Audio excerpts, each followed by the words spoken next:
While Solomon became rich, what changed his personality? Let's see.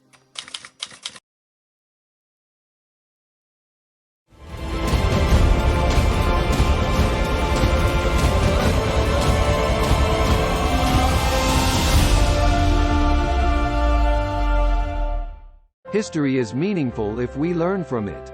Technology changed a lot, but the basic human feelings and needs are the same. This episode part of a series which speaks about people who are mentioned in the Bible. Thanks for all who would like to support this channel. Please, if you can subscribe, or give a like, or a meaningful comment. In the description you may find other opportunities to support this channel. Enjoy. Solomon was a very active trader. In collaboration with Hiram's fleet, he brought in large sums of gold from Ophir, as well as algum, timbers and precious stones. Egyptian horses and chariots were imported, and dealers from all over the world brought their wares in large quantities.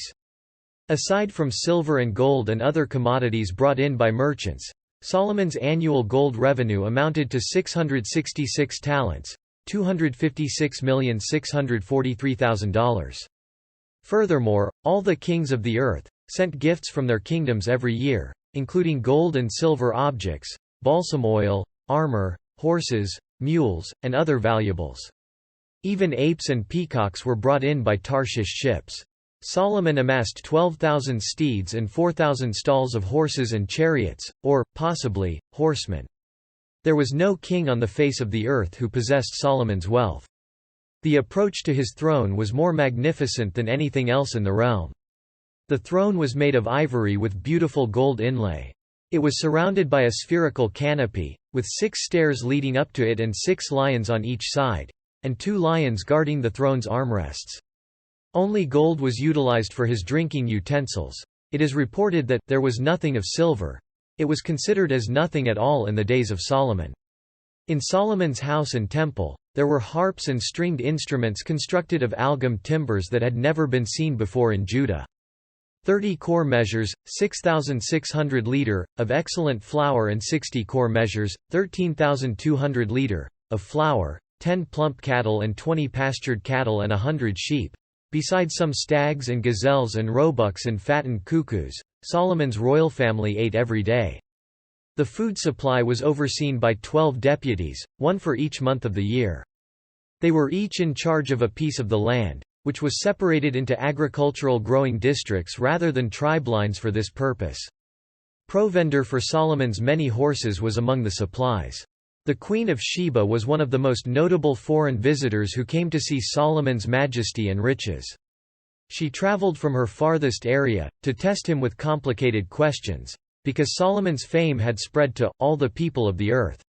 There proved to be no thing hidden from the king that he did not tell her, she said, adding that she told him all that happened to be close to her heart. There proved to be no more spirit in her, she exclaimed after seeing the beauty of the temple and Solomon's residence, his dining and drinking service, as well as the dress of his waiters, and the regular burning sacrifices at the temple. I hadn't been told the whole story. You have surpassed the things I listened to in intelligence and fortune. Then she went on to wish the servants of such a ruler happiness. All of this caused her to rejoice and worship Jehovah God, who showed his love for Israel by appointing Solomon as king to rule with justice and righteousness. She then presented Solomon with a spectacular gift of 120 talents of gold, $46,242,000. As well as a large number of valuable stones and an extremely large quantity of balsam oil. Apart from his own enormous fortune, Solomon gave the queen whatever she asked for, possibly more than she had brought to him. As long as Solomon remained steady in his commitment to proper worship, Jehovah blessed him with wisdom, glory, and riches, and the nation of Israel likewise benefited from God's favor. David had been used to defeat Israel's foes and solidify the kingdom's hold on its borders. As for Solomon, he proved to be ruler over all the kingdoms from the river Euphrates to the country of the Philistines and to the Egyptian border, according to the story. They sent Solomon gifts and served him throughout his life. There was peace during Solomon's reign, and Judah and Israel were many, like grains of sand by the sea for multitude, eating and drinking and enjoying. From Dan to Beer-sheba, Judah and Israel continued to live in peace, each under his own vine and fig tree, throughout Solomon's reign. And God continued to give Solomon vast wisdom and understanding, as well as a broadness of heart like the sand on the beach. And Solomon's wisdom was greater than that of all the Orientals and all of Egypt's wisdom.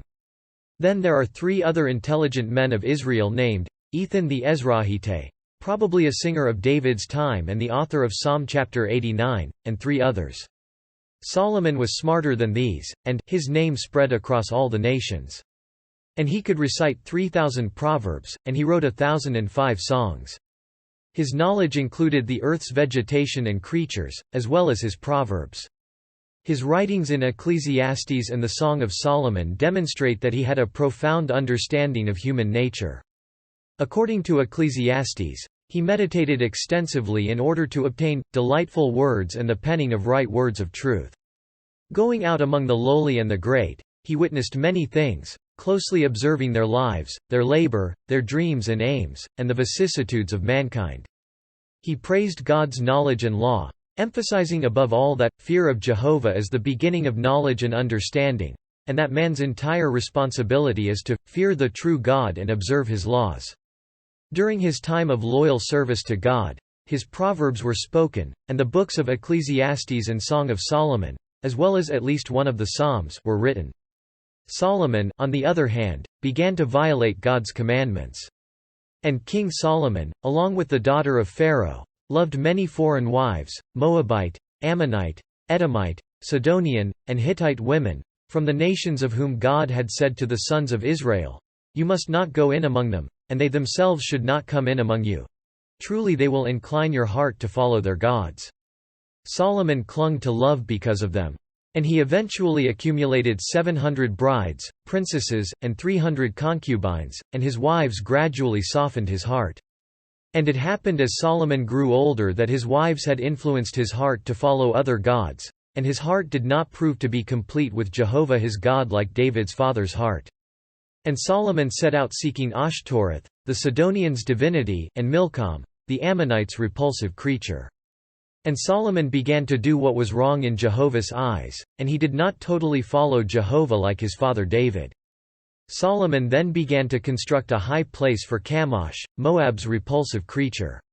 While this occurred, when Solomon grew old, we do not have to conclude that his deviation was due to senility, given Solomon was very young when he assumed the throne and reigned for 40 years. Solomon did not totally abandon temple worship and offerings, according to the story. To delight his foreign brides, he supposedly tried to conduct some form of interfaith. Jehovah became enraged at Solomon because his heart had turned away from Jehovah the God of Israel, the one who had appeared to him twice, says the Bible. As a result, Jehovah informed Solomon that he would rip a portion of the kingdom away from him, but not in Solomon's time. From that point forward, Jehovah began to rise up opponents to Solomon, most notably Jeroboam of the tribe of Ephraim, who eventually wrested 10 tribes from being loyal to the throne during Rehoboam's reign and formed the northern kingdom that became known as Israel.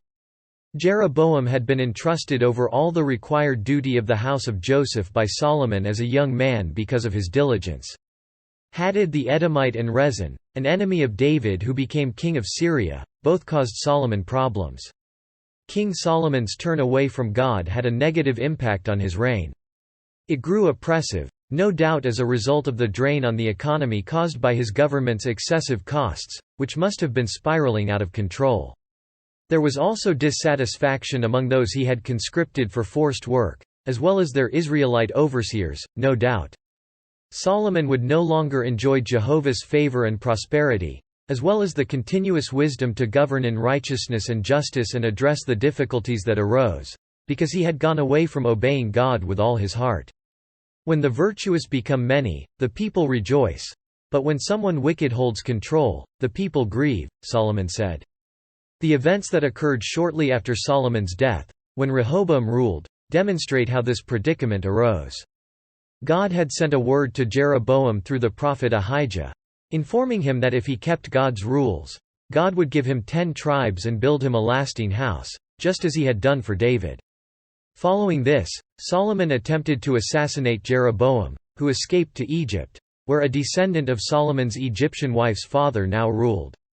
Jeroboam stayed in Jerusalem till Solomon died. He then led the people in a complaint to Rehoboam, followed by insurrection. Solomon laid down among his forefathers, and was buried in the city of David his father, even though his heart had turned away from Jehovah. Matthew recounts Solomon's lineage down to Joseph, Jesus' adoptive father, indicating that Jesus had legal claim to David's throne through the kingly line. Luke traces Jesus' pedigree back to Heli, possibly Mary's father, via Nathan, another son of David and Bathsheba and hence Solomon's full brother. In Zerubbabel and Shealtiel, both lines of descent converge and then split into two lines. Mary, Jesus' mother, was a descendant of David through Nathan, and Joseph, his adoptive father, was a descendant of David through Solomon, making Jesus a natural and legal descendant of David, with full claim to the kingdom. Time to time was mentioned the name of prophet Nathan. In the next episode he will be introduced.